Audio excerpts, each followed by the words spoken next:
Hello everyone, welcome to mini blog with Anushree. আজকে একটা আমি হেলদি স্ন্যাক বানানো আপনাদের দেখাবো।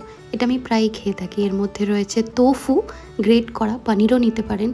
এর মধ্যে আমি মিশিয়ে দিয়েছি একটু রাগি পাউডার, মানে রাগি বল যেটা দিয়ে বানানো হয় সেই রাগি পাউডার।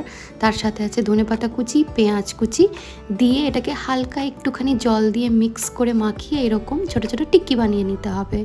এটা খুবই হেলদি আর খুবই নিউট্রিশিয়াস। এটা আমি প্রায় খেয়ে থাকি।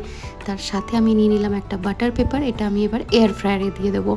এয়ার ফ্রায়ারে এইভাবে বাটার পেপারটা সেট করে সবকটা টিক্কিকে ভালো মতন সাজিয়ে এর মধ্যে একটু অয়েল স্প্রে বা বাটার দিয়ে দিতে পারেন, বা অয়েল ব্রাশও করে দিতে পারেন, কোনো ব্যাপার না। এর মধ্যে অনেক ধরনের সবজি দেওয়া যায়, যেরকম গ্রেটেড গাজর, গ্রেটেড বিটরুট, আপনাদের পছন্দ মতন। এর মধ্যে স্বাদ অনুযায়ী লবণ, হলুদও দিতে পারেন, বিভিন্ন ধরনের পাউডার স্পাইসেসও দিতে পারেন।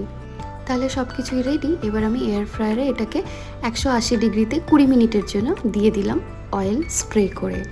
20 মিনিট পর এটা এই ধরনের দেখতে হয়ে যাবে, কিছু ওপরটা ক্রাঞ্চি, ভেতরে নরম। যে কোনো ধরনের গ্রিন চাটনি বা দই দিয়ে এটা খেতে পারেন, খুবই ভালো লাগে খেতে। তাহলে আমি আমার রাগে টিক্কি এনজয় করি। সবাই ভালো থাকবেন। আসবো আবার আরেকটা মিনি ব্লগ নিয়ে। টাটা।